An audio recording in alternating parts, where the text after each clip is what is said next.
Mazmur 91. Dalam lindungan Allah.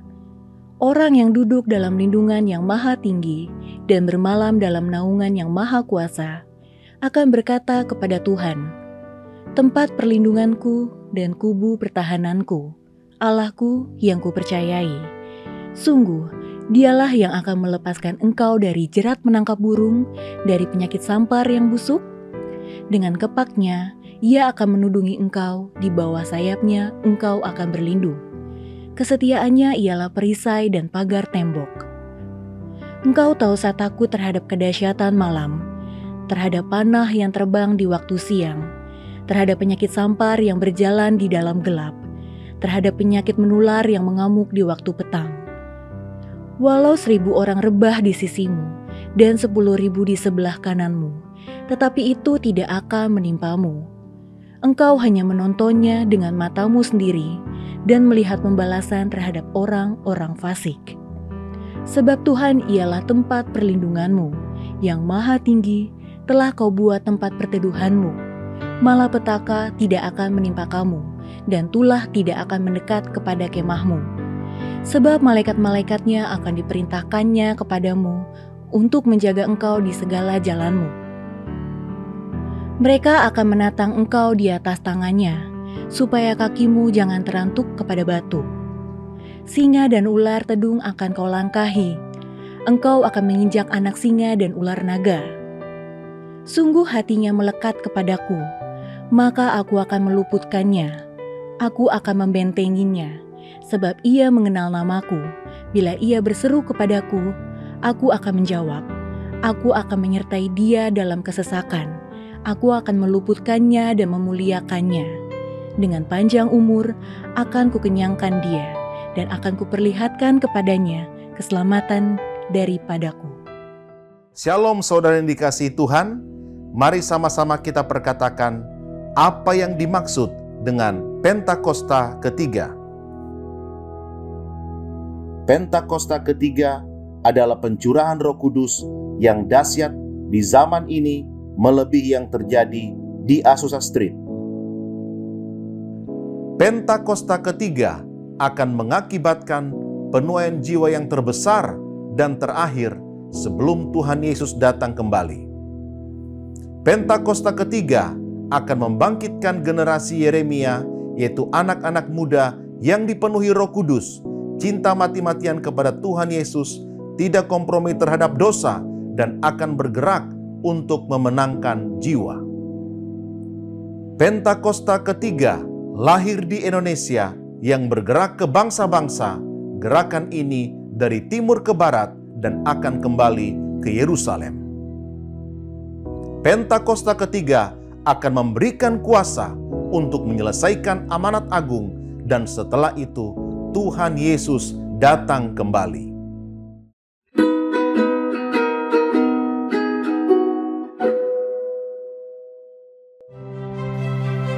Dalam Ibrani 11 ayat 1, iman adalah dasar dari segala sesuatu yang kita harapkan dan bukti dari segala sesuatu yang tidak kita lihat.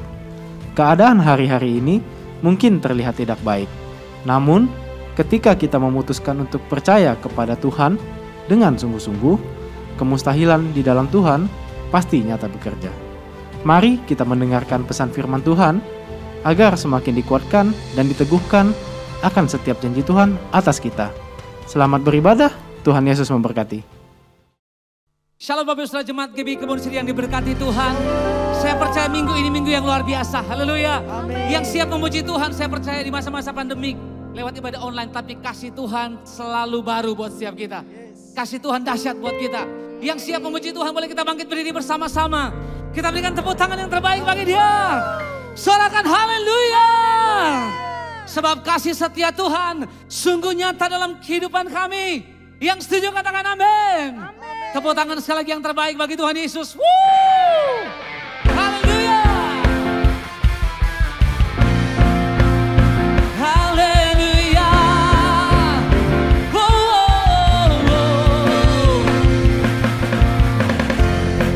Indahnya pelangi, secerahnya mentari.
percaya kasih setia Tuhan tidak pernah berlalu dari hidup kami. Itu sebabnya kami datang menghampiri tahta-Mu yang kudus. Karena kami tahu Tuhan hadir di tengah kami. Silakan duduk kembali Bapak Ibu Saudara yang dikasihi Tuhan. Apapun keadaan yang kau lewati hari-hari ini, selalu ada anugerah Tuhan yang menyertai. Selalu ada berkat Tuhan, bahkan penyertaan Tuhan di setiap musim yang kita lewati. Dan saya percaya bahwa Tuhan mengizinkan semua terjadi untuk kita lebih dekat lagi menghampiri Bapa kita. Mari datang dalam hadirat Tuhan. Engkau Tuhan pengharapan kami. Engkau Tuhan kekuatan dalam hidup kami. Tuhan, Kau pengharapanku. Janji firman-Mu ku pegang teguh. Ku lewati segala cobaan.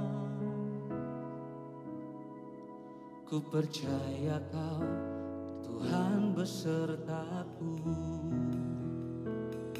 Kau Tuhan tak pernah tinggalkanku. Selalu menuntun dan menjagaku. Di setiap musim Kau menyertaiku. Kesetiaan-Mu nyata di hidupku. Yang mengalami penyertaan Tuhan boleh berikan tepuk tangan bagi dia. Mari kita belajar bersama-sama nyanyian ini. Katakan, Tuhan, Kau pengharapanku. Janji firman-Mu, janji firman-Mu ku pegang teguh. Ku lewati segala cobaan. Ku percaya Kau Tuhan besertaku. Lagi katakan, Tuhan Kau pengharapan. Tuhan, Kau pengharapanku. Janji firman-Mu ku pegang teguh. Ku lewati segala cobaan. Ku percaya Kau Tuhan besertaku. Mari nyatakan sama-sama. Kau Tuhan tak pernah tinggalkanku. Selalu menuntun dan menjagaku. Di setiap musim Kau menyertaiku. Kesetiaan-Mu nyata di hidup. Lagi katakan, Kau Tuhan, Kau Tuhan tak pernah tinggalkanku. Selalu menuntun dan menjagaku. Di setiap musim Kau menyertaiku. Kesetiaan nyata di hidupku. Biar wanita saja angkat suaramu di hadapan Tuhan. Katakan dengan iman. Pengharapanku. Kami tahu janji firman-Mu Tuhan. Janji firman-Mu ku pegang teguh. Amin, amin. Ku lewati segala cobaan. Ku percaya Kau Tuhan besertaku. Mari gantian yang pria. Tuhan Kau pengharapan. Tuhan Kau pengharapanku. Janji firman-Mu ku pegang teguh. Ku lewati segala cobaan. Ku percaya Kau Tuhan beserta. Mari sama-sama katakan, Kau Tuhan.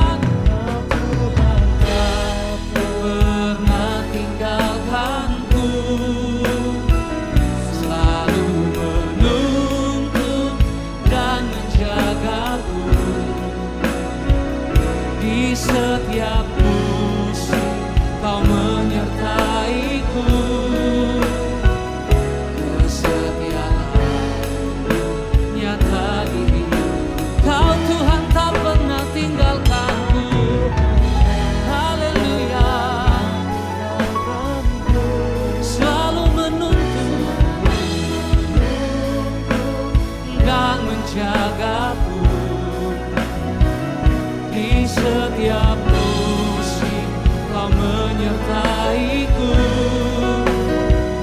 Kesetiaan nyata di hidup. Mari jemaat Tuhan angkat suara, angkat dua tanganmu, katakan, Kau Tuhan tak pernah tinggalkanku,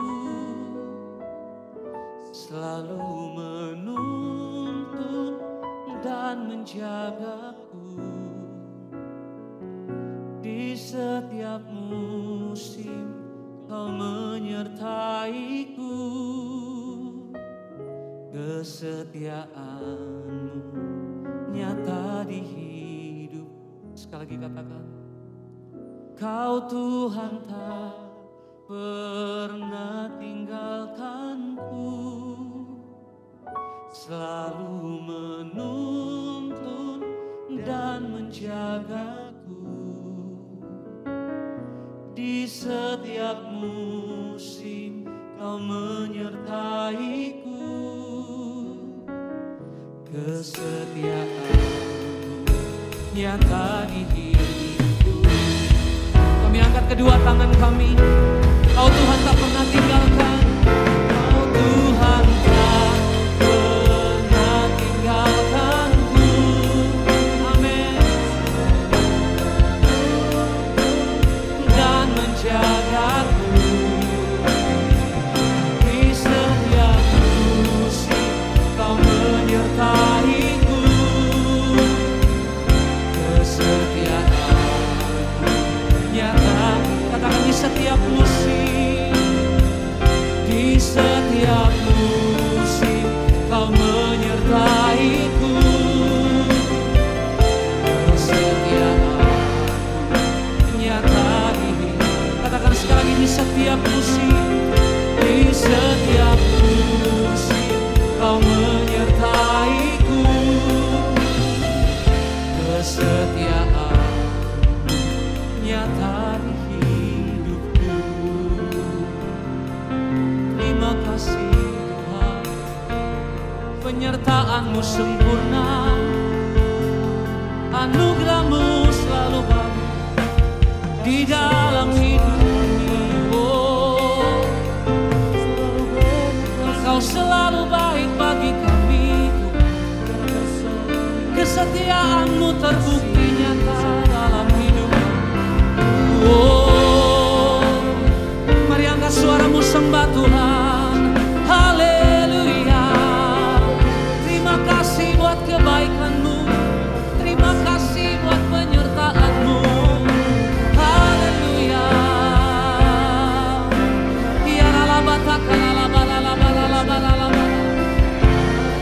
Setiap musim Engkau Tuhan yang menyertai.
setiap musim yang ku lewati, Engkau Tuhan yang menuntun, Engkau Tuhan yang menyertai. Kami bersyukur kepadamu. Mari Bapak Ibu Saudara angkat kedua tanganmu di hadapan Tuhan. Mari dengan bahasamu, dengan kata-katamu, naikkan syukur kepada Tuhan. Katakan, Tuhan Engkau baik. Tuhan perlindunganmu sempurna. Di musim-musim pandemik yang kita lewati ini, Tuhan tidak pernah tinggalkan kita. Ada di antara saudara yang mungkin sakit, mari berdoa dan aku percaya. Hari ini hari pembebasan, hari ini hari mujizat, hari ini hari di mana kebaikan Tuhan dinyatakan dalam hidupmu. Ucapkan syukur, Engkau baik, Yesus baik, Yesus tak pernah tinggalkanku. Engkau tak pernah biarkan kami berjalan sendiri. Kasih-Mu selalu nyata, Kasih-Mu selalu menyertai kami. Kami bersyukur, kami bersyukur kepada-Mu. Thank you Lord. Terima kasih Tuhan. Engkau baik bagi kami. Ya Yesus baik. Ya Yesus baik. Ya Yesus baik.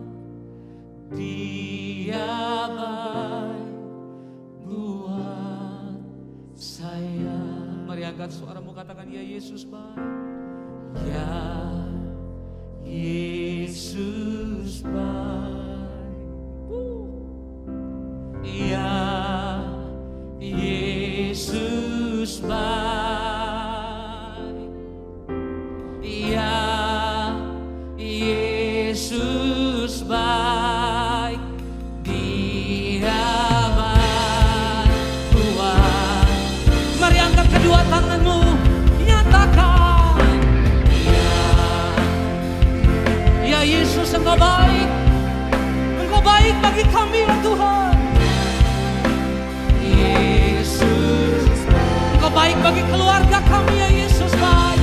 Ya Yesus baik.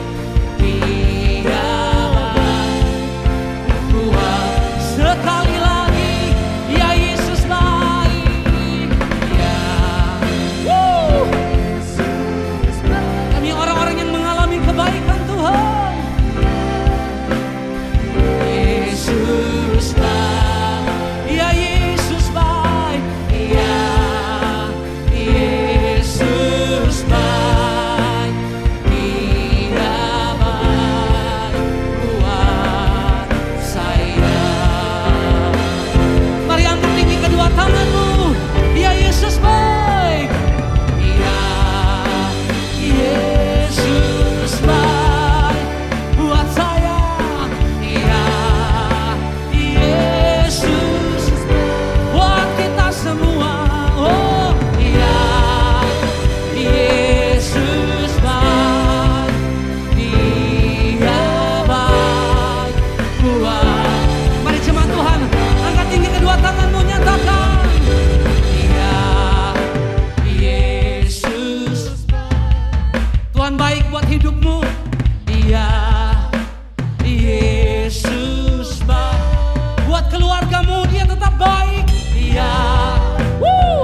melihat, kami mengecap segala kebaikan Tuhan di dalam kehidupan kami. Tuhan, kami tahu isi hati-Mu disampaikan buat kami. Kami buka hati kami, supaya mengurapi hamba-Mu. Ada firman-Mu disampaikan, memulihkan, membawa kami untuk terus mengasihi dan mencintai Tuhan. Demi nama Yesus, kami berdoa dan kami bersyukur. Yang percaya dan terus siap diberkati, sama-sama katakan, amin, amin.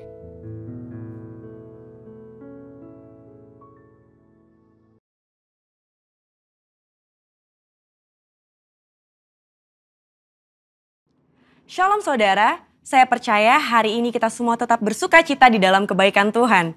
Pesan Tuhan yang menjadi tema di tahun 2021 menegaskan bahwa tahun ini adalah tahun integritas.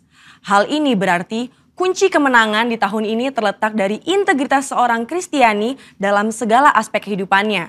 Oleh karena itu, dalam edisi Voice of Pentecost kali ini, saya akan membahas tentang berintegritas di tengah krisis hidup. Saudara, di hari-hari ini, ujian integritas sedang terjadi bagi saudara dan saya. Contohnya, apakah kita tetap baik saat dalam tekanan? Akan tetap loyal dalam keadaan kekurangan? Atau justru berkompromi dengan dunia saat sakit, gagal, bahkan sampai saat miskin mendadak? Saudara, perlu kita ingat bahwa integritas adalah hasil pembentukan dan tidak otomatis bisa dimiliki seseorang. Pembentukan integritas membutuhkan ujian, proses, dan waktu. Di dalam Mazmur 1 ayat 1 berkata, "Berbahagialah orang yang tidak berjalan menurut nasihat orang fasik, yang tidak berdiri di jalan orang berdosa, dan yang tidak duduk dalam kumpulan pencemooh." Jadi, melalui ujian, seseorang bisa terbukti apakah ia ada di jalan yang benar atau tidak. Lalu, berapakah lama waktu dari proses pembentukan integritas? 30 hari, 3 bulan, atau 1 tahun? Yang pasti proses ini akan berbeda di setiap individunya. Orang yang dibentuk integritasnya memerlukan kekuatan spiritual, kejiwaan, dan fisik. Asupan ini diperlukan di awal proses, di tengah ujian, hingga akhirnya menjadi pemenang untuk berbuah. Untuk melewati proses pembentukan integritas, kita tentu perlu bertumbuh dan berakar di dalam firman Tuhan. Saudara, penting untuk kita memperhatikan akar dari kehidupan kita. Di dalam Mazmur 1 ayat 1, pemazmur menggambarkan hidup seseorang yang benar, yaitu orang yang tidak tergoda untuk berkompromi dengan nilai kefasikan, dosa, bahkan kumpulan pencemooh. Tentunya nilai ini dilakukan karena seseorang ini berakar di dalam firman Tuhan. Seseorang yang berakar di dalam Tuhan pasti memiliki kualitas integritas. Lalu, apa resep untuk memiliki kualitas integritas? Sesuai dengan Mazmur 1 ayat 2, kita harus menjadikan Taurat itu kesukaan dan merenungkan Taurat itu siang dan malam. Kata kesukaan dan merenungkan firman Tuhan menggambarkan hubungan yang dimiliki orang berintegritas dengan Tuhan. Mazmur 1 ayat 3 berkata, "Ia seperti pohon yang ditanam di tepi aliran air, yang menghasilkan buahnya pada musimnya dan yang tidak layu daunnya. Apa saja yang diperbuatnya berhasil." Untuk hidup, jelas sebuah pohon membutuhkan air. Namun, betapa beruntungnya pohon yang ditanam di tepi aliran air. Ia tidak membutuhkan waktu lama dan usaha besar untuk akarnya mencari air. Kesukaan dan merenungkan firman-Nya siang dan malam merupakan gaya hidup orang berintegritas. Hal ini digambarkan dalam Mazmur 1 ayat 2 dan 3. Dikatakan gaya hidup karena hal ini dilakukan setiap hari. Apakah mungkin gaya hidup terbentuk begitu saja? Jawabannya adalah tidak. Hal ini dimulai dari cinta mula-mula. Namun orang benar perlu membangun disiplin rohani dan memelihara cintanya. Disiplin rohani dalam pembacaan dan perenungan firman Tuhan menunjukkan gaya hidup orang berintegritas. Seperti pohon yang bertumbuh dan berakar di tepi aliran air, akan mudah untuk bertumbuh dan berbuah. Demikian digambarkan gaya hidup orang yang berintegritas, yang kesukaannya ialah merenungkan firman Tuhan siang dan malam. Dalam Yohanes 15 ayat 7 dan 8 berkata, "Jikalau kamu tinggal di dalam aku dan firmanku tinggal di dalam kamu, mintalah apa saja yang kamu kehendaki dan kamu akan menerimanya. Dalam hal inilah Bapa-Ku dipermuliakan, yaitu jika kamu berbuah banyak dan dengan demikian kamu adalah murid-murid-Ku." Di ayat ini, Yesus menjelaskan hubungan sebab akibat yang erat antara gaya hidup merenungkan firman dengan berbuah dalam kehidupan. Apa buah yang diinginkan Tuhan dihasilkan oleh setiap umatnya? Buah-buah yang Tuhan ingin kita hasilkan adalah buah pertobatan, buah kehidupan, buah karakter, dan buah jiwa-jiwa. Selain itu, apa dampak lain dari tertanam di tepi aliran air? Dalam Mazmur 1 ayat 3 menjelaskan dengan tidak layu daunnya. Hal ini sama dengan kita memiliki daya tahan yang tinggi terhadap berbagai situasi kehidupan. Situasi sulit dan krisis hidup bisa datang kapan saja. Saat ini kita sedang mengalami pandemi COVID-19 dan resesi ekonomi. Situasi ini dapat mengganggu integritas seorang untuk kompromi dengan dosa, untuk menyakiti sesama, putus pengharapan, bahkan tidak lagi percaya kepada Tuhan.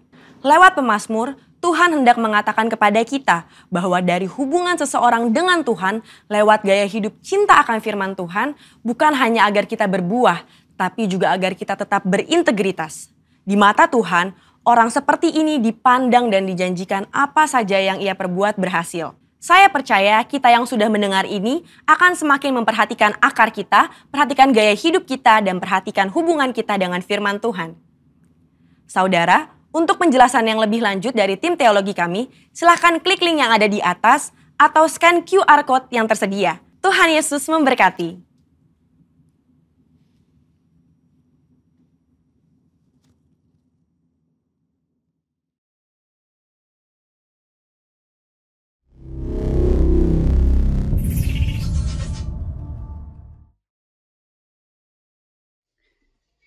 Shalom jemaat GBI Kebon Sirih yang dikasihi Tuhan, mari kita berdoa untuk firman Tuhan.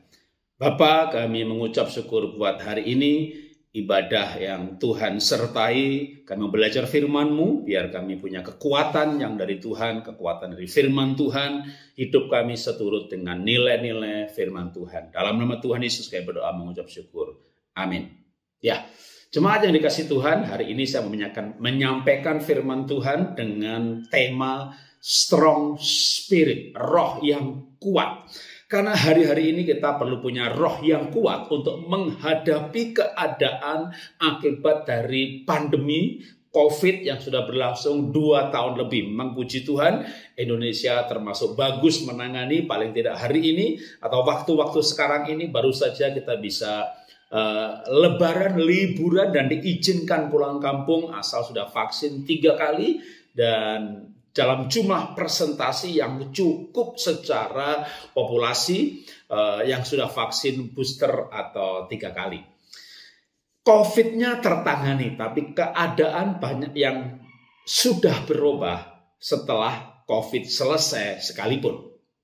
Sebagai contoh misalnya, belum lama ini saya melayani gereja yang berada di Mangga 2, ya. Dimana dulu di sana kios yang dibeli misalnya 300 juta, kita mau ambil alih 1 miliar pun nggak dikasih.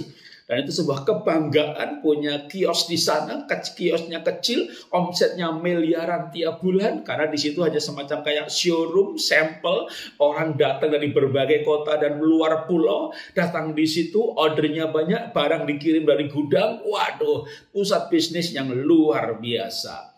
Tetapi setelah COVID kemarin selesai, bahkan ada ibadah, saya datang hari Minggu, Sabtu, di mana biasanya ramainya luar biasa, ribuan kios, bahkan belasan ribu. Yang buka paling 100, itu pun yang jualan makanan, minuman untuk para tukang Gojek. Selebihnya tutup semuanya. Apakah setelah pandemi selesai bakal ramai lagi? Menurut saya tidak akan. Bukan berarti pesimis, tapi memang peta bisnis sudah berubah. Cara orang berbisnis sudah berubah. Memang ada usaha-usaha baru yang meroket luar biasa, menikmati keuntungan luar biasa, tapi juga tidak sedikit yang usahanya terkena dampak karena pandemi. Nah, karena itu kita perlu punya roh yang kuat menghadapi keadaan-keadaan hari-hari ini. Nah, kita akan belajar firman Tuhan dari 2 Korintus pasal yang ke-4. Saya akan bacakan ayat yang ke-16 sampai 18. Sebab kami tidak tawar hati, ini Paulus yang menulis ya.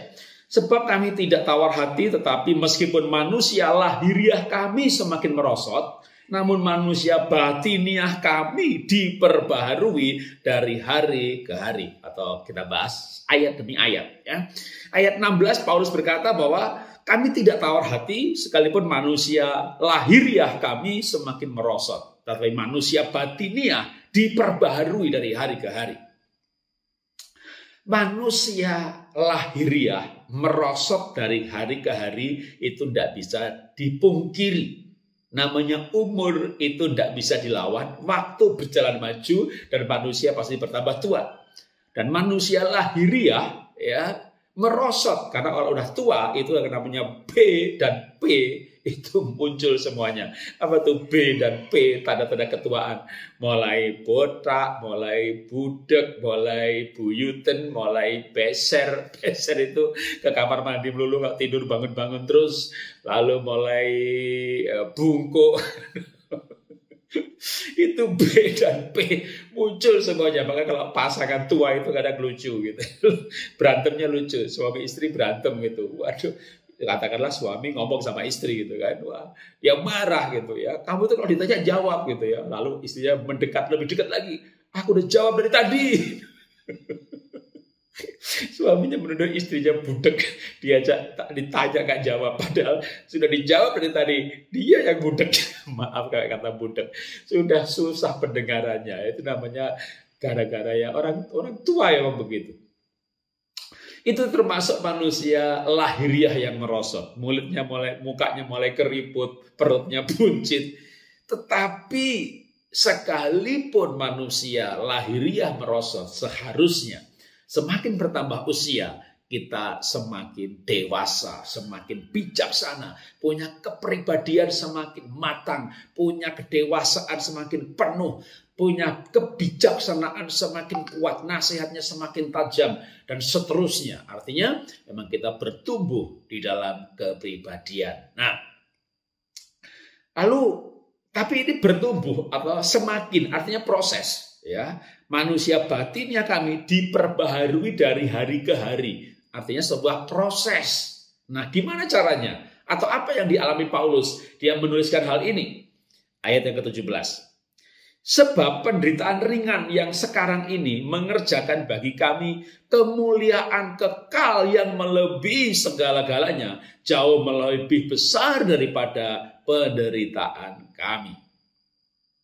Paulus berkata, penderitaan ringan yang sekarang ini mengerjakan kemuliaan yang lebih besar daripada segala-galanya. Penderitaan ringan yang sekarang ini. Saya tertarik dengan sikap mental Paulus.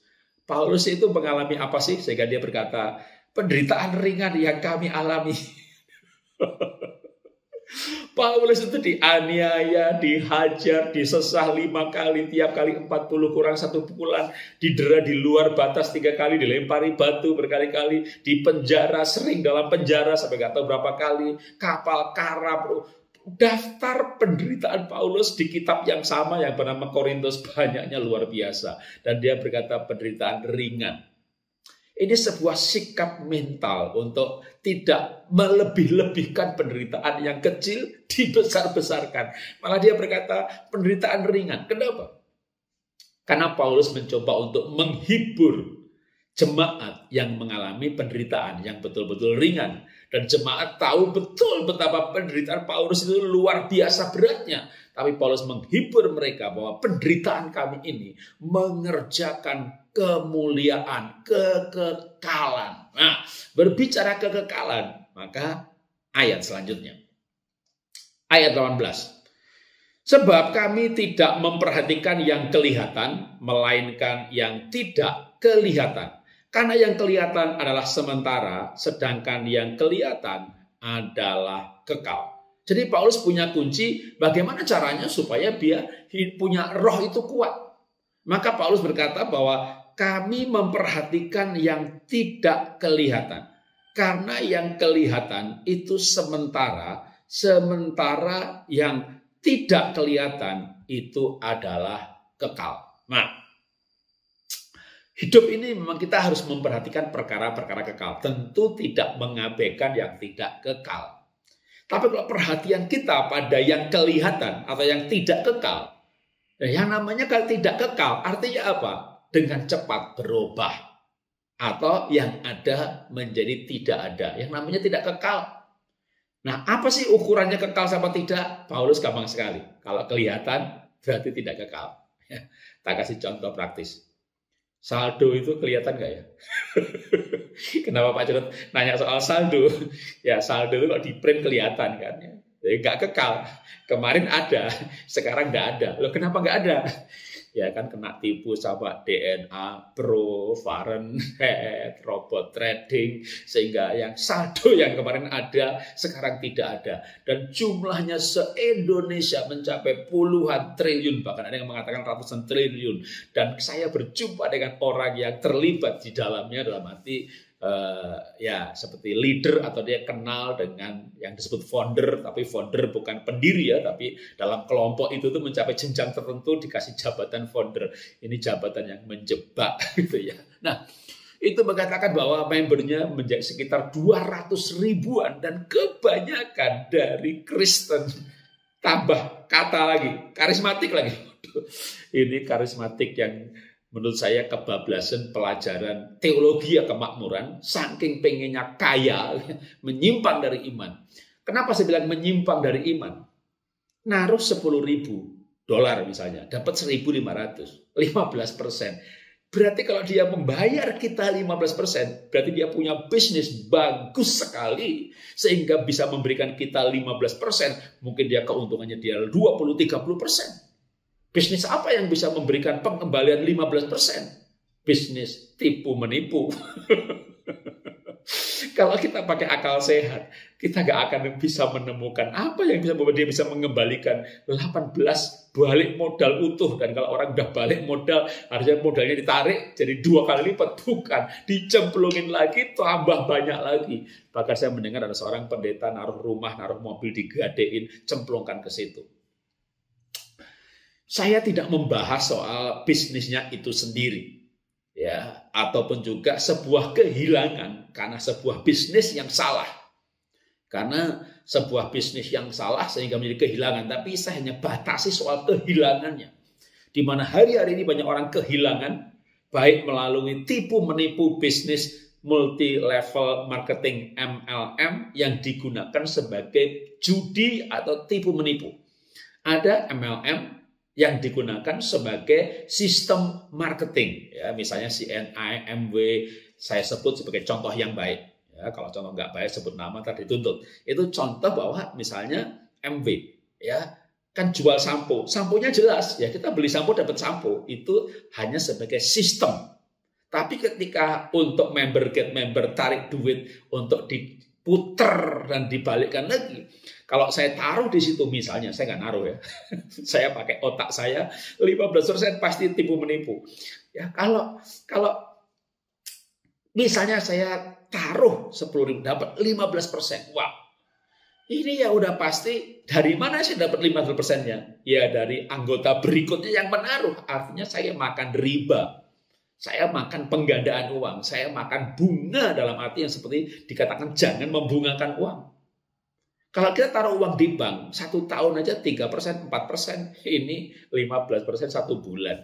Hanya ada dalam tipu menipu. Nah, tapi ketika orang itu sudah gelap, imannya rusak karena cinta uang, atau maaf nih, saya bicara nyinyir gitu ya, karena memang imannya rusak karena teologi kemakmuran, kita tentu setuju Alkitab mengajarkan Tuhan akan memberkati. Tapi kalau karena kejar uang, lalu sampai menyimpang dari iman, meninggalkan akal sehat, itu namanya mamon. Maafkan saya berkata begini, tapi itu disebut dengan mamon. Nah, oke, soal mamonnya dan sistem bisnisnya saya tidak perpanjang, tapi justru saya ingin mengajarkan, menasehati kalau sampai mengalami kehilangan. Baik kehilangan karena tipu menipu seperti ini, ya intinya saya berharap Bapak Ibu tidak mengalami, tapi saya mengalami kehilangan. Atau kehilangan karena yang lain. Kehilangan karena keadaan ekonomi dampak dari pandemi ini. Ya misalnya apa? Misalnya ketika saya sendiri akibat dari COVID ini kan saya punya bisnis bangkrut. Saya punya bisnis namanya IVA. Dan ketika muncul platform, muncul bisnis online, maka usaha retail kami habis. Dan ruginya miliaran. Saya sempat berkata sama Tuhan, Tuhan, kenapa Tuhan izinkan ini terjadi? Tapi ayat ini sebenarnya memberikan saya sebuah semacam kayak peneguhan. Ya. Kalau Paulus berkata kan bahwa penderitaan yang dia alami, ya, itu mengerjakan kemuliaan. Dan Paulus dalam ayat yang lain, dalam 2 Korintus pasal 4, nih ayat yang kita baca sekarang adalah 2 Korintus pasal 4, bahwa penderitaan ringan yang saya alami ini, gitu ya, memang ini beda kasus, ya, tapi ya dalam arti kalau Paulus dianiaya, saya mengalami kerugian, kebangkrutan akibat dari situasi hari-hari ini. Dan kerugian yang saya alami juga besar sekali. Bahkan kalau saya tanya orang, kamu rugi berapa? Ya 10 miliar sih ada Pak Jarod. Ya saya 20 kalinya sih. Kalau Pak Jarod ketawa, ya kalau nangis sebenarnya diupload. Kan nangis nggak direkam. Saya mengalami kehancuran bisnis dan kerugian yang luar biasa besarnya. Tetapi saya belajar untuk justru melalui kehilangan yang besar ini, saya melihat sesuatu yang tidak kelihatan. Karena bisnis saya itu termasuk yang kelihatan. Bisnis, kantor, saldo, produk, barang, semuanya kelihatan. Dan itu tidak kekal. Tapi justru saya mencoba untuk melihat yang tidak kelihatan. Di balik kebangkrutan saya, di balik kegagalan saya dalam menjalankan bisnis akibat dari pandemi, saya diberi Tuhan ketabahan. Hati yang melekat dengan Tuhan. Saya belajar mengandalkan Tuhan. Setelah saya bisnis hancur, saya melukis, dan Tuhan menunjukkan pemeliharaannya yang luar biasa. Di mana saya bisa melukis, bahkan dalam waktu 1 tahun itu bisa menjual lebih dari 60-70 per tahun. Ini udah 2 tahun pandemi, lebih daripada 150, artinya sebulan bisa 5 kali. Ini bukan jual obat atau suplemen, tapi dari situ saya tahu bagaimana Tuhan memelihara saya dari minggu ke minggu. Nah, melalui pemeliharaan Tuhan, penghiburan Tuhan, penyertaan Tuhan, saya bisa menghibur jemaat yang mengalami kehilangan. Bahwa saya juga mengalami kehilangan. Kalau Anda mungkin ada yang sama dengan saya, dalam arti usahanya bangkrut, dampak karena pandemi, atau karena tertipu, bisnis tipu menipu ini, memang kadang-kadang ditipu itu lebih menyakitkan. Misalnya kita bisnis, ya, buka platform, gitu ya, sekian miliar, habis. Yaitu sebuah keputusan yang salah, konsekuensi dari bisnis. Tapi kalau diajak orang lain, ditipu, yang nipu pendeta lagi, waduh, teman lagi, sahabat lagi, teman pelayanan lagi, waduh, itu sakitnya luar biasa. Tetapi apapun penyebabnya, tetap itu adalah sebuah pembelajaran dari Tuhan untuk tidak berpegang pada yang kelihatan. Karena kalau kita berpegang pada yang kelihatan, hari-hari ini terlalu banyak yang bisa hilang karena yang kelihatan adalah tidak kekal. Bahkan mohon maaf. Termasuk kalau sampai ada yang kehilangan yang paling berat adalah kalau kehilangan anggota keluarga. Sehingga melalui COVID dan pandemi, keluarganya dipanggil Tuhan. Dan kita hanya bisa kuat menghadapi kehilangan yang besar ini, yaitu keanggotaan keluarga. Kalau kita memandang kekekalan, bahwa rohnya bersama dengan Tuhan, bahwa dia dipanggil Tuhan, sudah dalam keadaan lahir baru, terima Yesus sebagai Tuhan dan Juru Selamat pribadi, dan dengan demikian dia ada bersama-sama dengan Tuhan, dan kita pun nanti dengan cara apapun dan bagaimanapun akan kembali kepada Tuhan juga, dan berkumpul bersama-sama dengan anggota keluarga kita yang dipanggil Tuhan duluan. Artinya apa? Ini juga termasuk perkara kekal. Karena roh kita nggak kelihatan, itu kekal. Tuhan nggak kelihatan, itu kekal. Keluarga kita yang dipanggil Tuhan sudah nggak kelihatan lagi, itu kekal. Artinya, Paulus berkata, saya baca ulang ayat 18. Sebab kami tidak memperhatikan yang kelihatan, melainkan yang tidak kelihatan. Karena yang kelihatan adalah sementara, sedangkan yang kelihatan adalah kekal. Hidup di dunia yang kelihatan. Memang kita hidup di dunia yang nyata. Kita cari uang dan uang itu kelihatan. Saldonya bertambah, itu kelihatan. Kita berumah tangga dengan istri yang kelihatan. Kalau nggak kelihatan namanya setan, menikahi setan. Kita hidup di dunia yang nyata, setuju, saya juga kok. Ya. Tetapi kita ini memiliki iman atas kekekalan. Bahwa setelah hidup, setelah kematian, ada kehidupan. Dan kehidupan orang-orang percaya adalah bersama dengan Tuhan. Nah, kalau kita mengerti kekekalan dalam arti setelah kehidupan ada kekekalan dan kita mengejar kekekalan.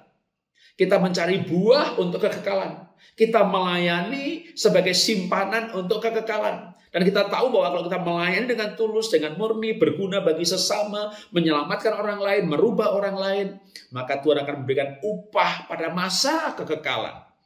Kalau kita hidup berpegang pada kekekalan, bukan berarti kita lalu mengabaikan dunia ini.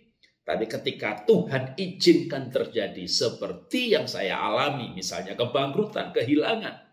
Dan orang lain ada yang kehilangan, bukan karena kebangkrutan, karena ditipu, karena ketidaktahuan. Bahkan mungkin Pak, saya bukan karena teologi kemakmuran, saya bukan karena sesat mengikuti dewa Mamon, Pak. Saya itu ya diajak oleh orang yang saya percaya, Pak, dengan kata-kata yang bagus dalam arti ya kapan lagi kita bisa diberkati. Ini cara yang selain memberkati juga kita diberkati, tapi akan memberkati orang lain karena orang yang kita ajak nanti juga akan diberkati dengan kata-kata yang benar-benar bagi saya percaya banget, Pak. Oke. Gimana pun ceritanya, kejadiannya adalah Anda mengalami kehilangan. Jadi mohon maaf kalau saya seperti menuduh Anda punya iman yang salah sebagai cinta uang atau menyembah Mamon. Mungkin tidak sejauh itu. Hanya karena ketidakmengertian. Apapun penyebabnya, yang terjadi adalah mengalami kehilangan sesuatu yang kelihatan. Kehilangan bisnis, kehilangan uang, maka nasihatnya sama. Paulus berkata, dia rohnya makin kuat. Sekalipun manusia batiniahnya makin hilang. Karena Paulus dihajar, digebuki, dihancurkan tubuhnya. Manusia batiniahnya merosot. Tetapi manusia lahiriahnya merosot. Tapi manusia batiniahnya makin kuat. Jadi waktu kita mengalami kehilangan. Tentu iblis ingin kita hancur hidup kita. Tapi kita justru makin dekat dengan Tuhan. Ketika saya mengalami kebangkrutan.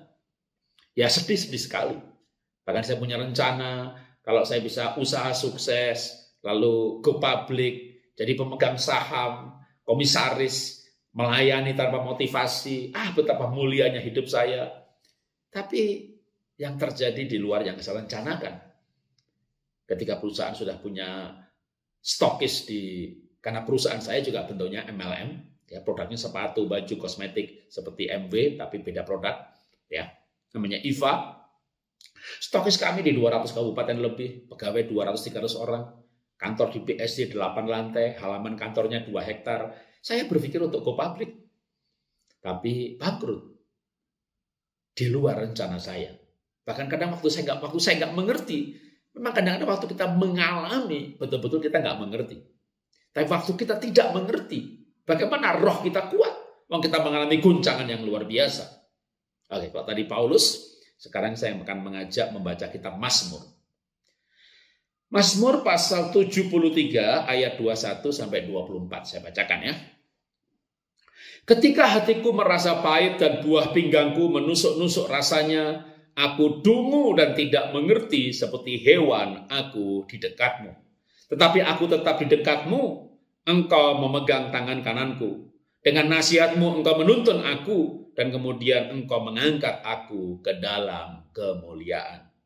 Pemazmur dalam Mazmur 73 ini berkata, ketika hatiku merasa pahit dan buah pinggangku menusuk-nusuk rasanya. Saya nggak tahu saudara pernah mengalami apa tidak, tapi kalau pernah mengalami, mengerti yang saya maksud. Karena saya pernah mengalami pergumulan yang begitu berat, sampai hati itu pahit dan buah pinggang itu rasanya seperti tertusuk-tusuk rasanya. Dan Daud berkata, maaf ini bukan Daud, ini Mazmur Bani Asaf ya, yang dikumpulkan sama Daud. Aku dungu dan tidak mengerti seperti hewan, aku di dekatmu. Waktu kita pahit hati, mengalami kehilangan yang besar, masalah yang besar, kita tuh bisa kayak dungu kayak hewan. Nah kalau lagi dungu itu pasti bodohnya minta ampun. Lagi dungu nggak mengerti, jangan mengambil keputusan. Karena keputusannya pasti salah. Keputusan yang emosional dan tidak rasional. Ketika kita sedang tidak mengerti apa yang terjadi, seperti orang dungu, bahkan mungkin kalau ngambil keputusan pasti salah, namanya orang dungu. Maka pemazmur berkata, tetapi aku tetap di dekatmu. Jadi kalau kita mengalami pergumulan yang berat, bahkan kita nggak mengerti, satu hal saja, ya tetap dekat sama Tuhan. Artinya apa dekat sama Tuhan? Tidak kecewa dengan Tuhan. Mungkin Anda kecewa dengan pemerintah misalnya. Saya paham, ya terutama yang terkena tipu lagi. Kembali lagi soal tipu ini kan lagi belum lama ya. Kalau memang ini ilegal, kenapa pemerintah nggak tutup dari kemarin gitu ya? Sudah beroperasional 2 tahun lebih baru dibilang ilegal gitu ya. Boleh, kalau Anda mau kecewa dengan pemerintah, saya paham. Tapi jangan kecewa dengan Tuhan. Kalau engkau kecewa dengan Tuhan, maka pergumulan makin berat. Dan itu pinggang seperti ditusuk-tusuk rasanya. Tapi kalau kita nggak mengerti, tetap jangan kecewa dengan Tuhan. Pilih seperti pemazmur berkata. Saya baca lagi ya. Ketika aku tidak mengerti seperti hewan, aku di dekatmu. Tetapi aku tetap di dekatmu. Engkau memegang tangan kananku. Saya punya rencana bangun perusahaan. Perusahaan saya bangun bukan rencana lagi. Dari tahun 92. Bukan hal yang pendek. Tapi 2019 kami mulai bangkrut. Atau 2017 mulai rugi, terkena platform bisnis online. 2019 bangkrut. COVID datang officially, secara resmi, secara hukum, pilot. Bahkan utang di bank miliaran rupiah. Paling seneng waktu mengalami hal itu sambil nangis sendirian di kamar nyanyi lagu. Walau ku tak dapat melihat semua rencanamu Tuhan. Tuhan, aku gak bisa melihat rencanamu Tuhan. Aku punya rencana tidak seperti ini. Rencanaku adalah saya punya usaha, bisa hidup dari usaha dan melayani dengan murni. Tapi ketika ini terjadi, saya tidak bisa melihat rencana Tuhan. Tapi walaupun saya nggak mengerti rencana Tuhan, saya belajar untuk berharap sama Tuhan. Setelah kebangkrutan, ditambah lagi anak saya kena COVID Delta, rumah sakit penuh, saturasi 90, oksigen kosong, antivirus, antibiotik, dua-duanya. Yang satu butuh 40 butir, satu butuh 30 butir, pergi ke apotek cuma dapat 6 butir. Rumah sakit penuh, tabung oksigen tidak ada. Beli obat pun jumlahnya nggak cukup. Itu betul-betul yang namanya pergumulan. Waktu saya bangkrut, jujur saya lebih kuat. Kenapa? Karena saya nggak cinta uang. Tapi waktu anak sakit, apalagi pingsan, sesak nafas. Dan yang lebih berat lagi, istri ketularan. Waduh, itu nyanyi lagu betul-betul sambil menangis. Walau ku tak dapat berharap atas kenyataan hidupku. Kenyataannya saya bangkrut. Kenyataannya anak saya sakit. Kenyataannya rumah sakit penuh. Kenyataannya istri saya tertular. Bahkan waktu istri tertular itu, saya punya teman seorang hamba Tuhan. Sahabat saya, dekat sama saya. Maka dia ngabari lewat WA. Mas Jarod, istri saya dipanggil Tuhan. Saya itu orangnya jarang kepo nanya-nanya. Tapi kali itu saya nanya. Kenapa Pak? Iya, anak saya kena COVID, terus istri saya ketularan. Anak saya sembuh sih, tapi istri saya dipanggil Tuhan. Itu berita kayak blok. Anak saya sedang COVID, istri saya sudah ketularan. Itu semakin menjadi semacam intimidasi. Tapi saya belajar untuk berkata, Tuhan, aku nggak mengerti. Ini kejadian bakal bergerak ke arah mana. Tapi saya baca lagi Mazmur berkata begini. Ketika hatiku merasa pahit dan buah pinggangku menusuk-nusuk rasanya, aku dungu dan tidak mengerti seperti hewan, aku di dekatmu. Tetapi aku tetap di dekatmu. Engkau memegang tangan kananku. 24. Dengan nasihatmu, engkau menuntun aku. dan kemudian Engkau mengangkat aku ke dalam kemuliaan. Kemuliaan apa? Bangkrut, uang habis. Betul-betul habis-habis. Makan dari minggu ke minggu saya melukis. Kemuliaan roh, kemuliaan kepribadian. Ketika saya merantau sebagai orang miskin ke Jakarta, saya bekerja, saya menjadi teladan bagaimana bekerja dengan rajin dan antusias. Saya buka usaha, menjadi seorang pengusaha dan diberkati. Saya menjadi teladan bagaimana diberkati, bagaimana bekerja dengan penuh integritas. Dan ketika saya bangkrut, saya menjadi teladan juga bagaimana menghadapi kebangkrutan dengan gigih, dengan tabah, bagaimana bertanggung jawab membayar setiap kewajiban, setiap tagihan, sekalipun harus kehilangan yang kelihatan. Apa tuh yang kelihatan? Ya mobil dijual, aset dijual, tapi dengan demikian saya tidak kehilangan kemuliaan di hadapan banyak orang. Dan banyak pengusaha yang bangkrut, yang rugi, yang ditipu, yang mengalami habis-habisan. Pak, terima kasih Pak. Waktu Bapak bisnis dan merangkak dari bawah, Pak Jarod menginspirasi kami. Dan sekarang pun bagaimana Bapak menghadapi masalah hari-hari ini, Bapak juga menginspirasi kami. Menjadi kekuatan bagi kami. Terus terang bagi saya itu sebuah kemuliaan yang berbeda. Memang kita diberkati sebuah kemuliaan.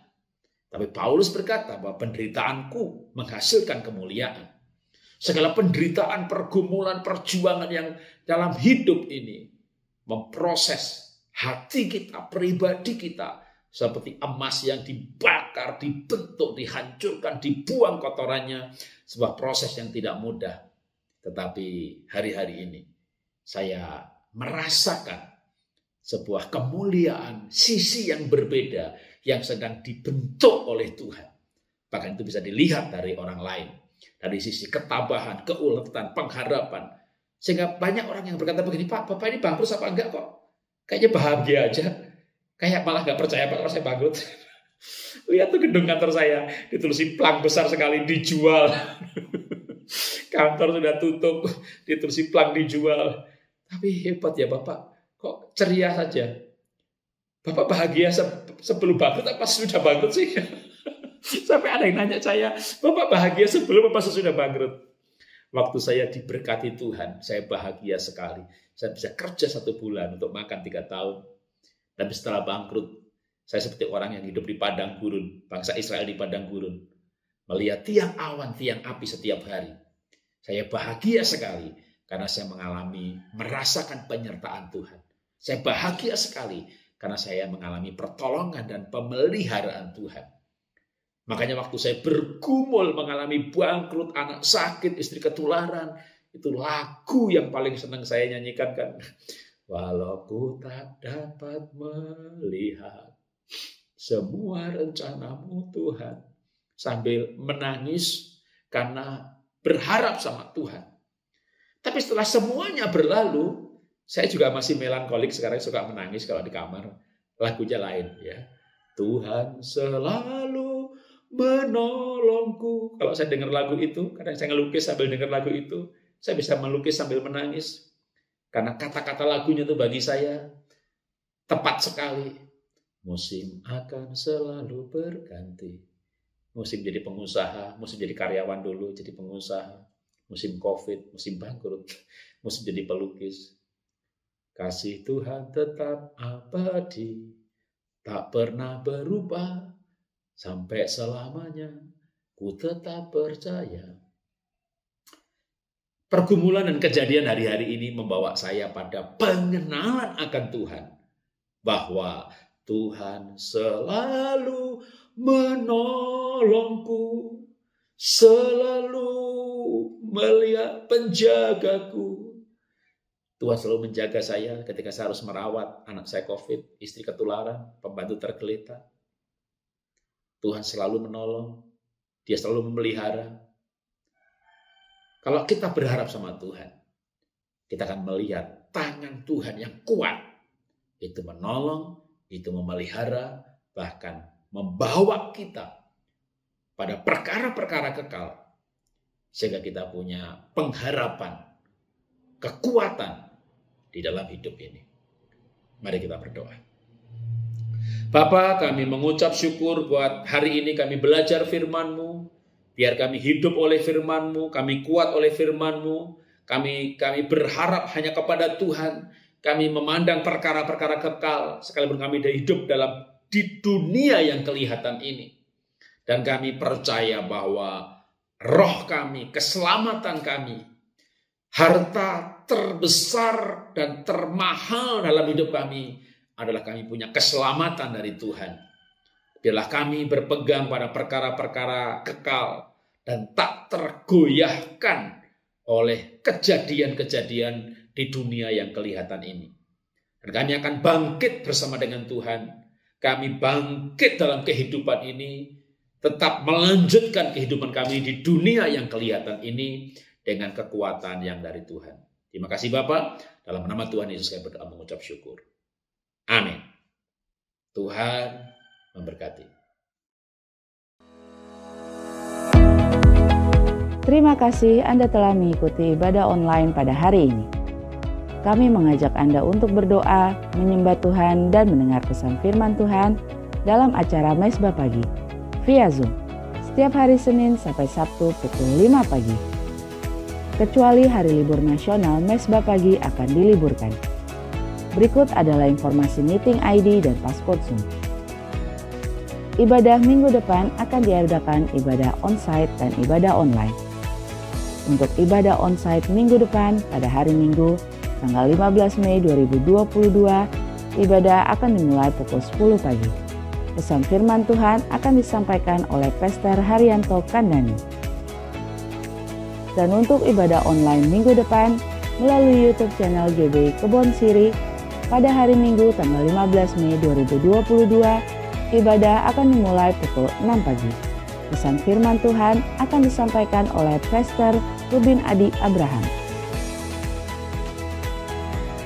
Kami kembali mengajak Anda mengikuti GBI Kebon Siri Wednesday Bible Wisdom melalui YouTube channel GBI Kebon Siri pada hari Rabu tanggal 11 Mei 2022 pukul 6 pagi bersama Aruna Wiryo Lukito dan host Vino Pramudito. Acara ini dapat dilihat setiap saat setelah waktu penayangan. Persembahan umum, syukur, dan persepuluhan dapat Anda berikan melalui QR Code berikut ini. Scan QR Code yang tertera di layar, dan langkah selanjutnya dapat mengikuti proses yang tertera di aplikasi e-payment Anda. Persembahan melalui QR Code tidak dipungut biaya apapun. Persembahan umum, persepuluhan, diakonia dapat Anda transfer ke nomor rekening berikut ini.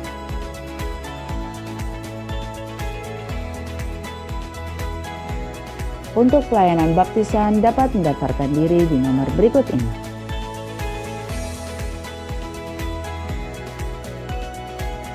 Demikianlah GBI Kebon Siri News Flash hari ini.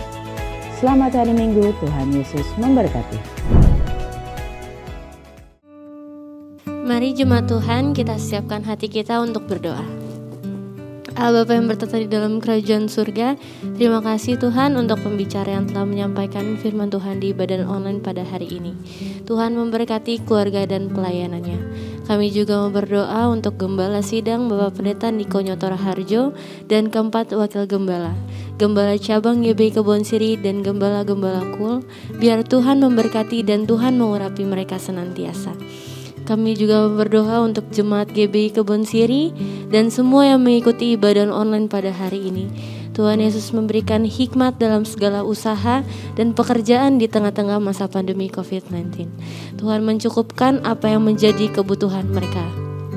Tuhan, kami juga ingin berdoa bagi anak-anak muda, generasi Yeremia, agar Tuhan bangkitkan menjadi terang bagi generasi ini.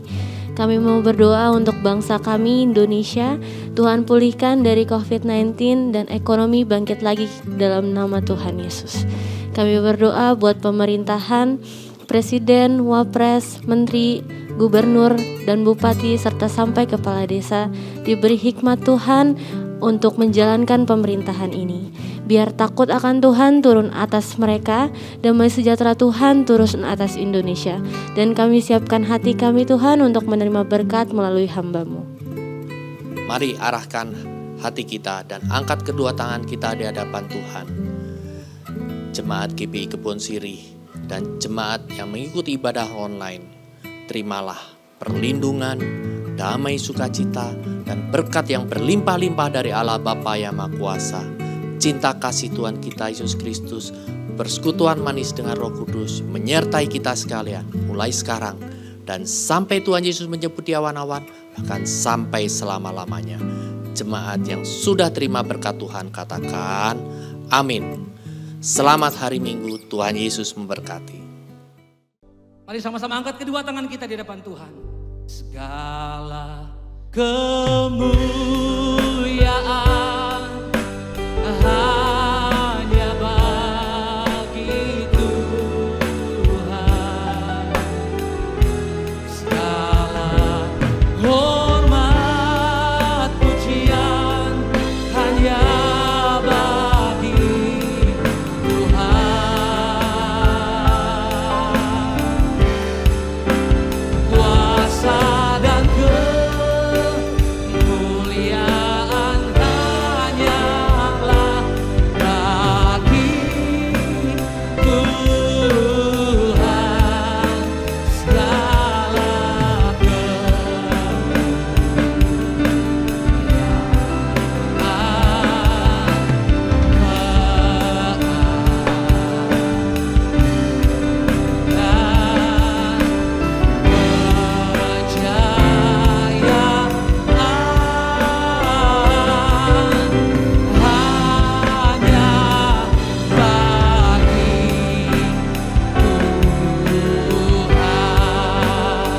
berikan tepuk tangan buat Allah kita. Haleluya. Selamat hari Minggu dan Tuhan Yesus memberkati kita berlimpah-limpah.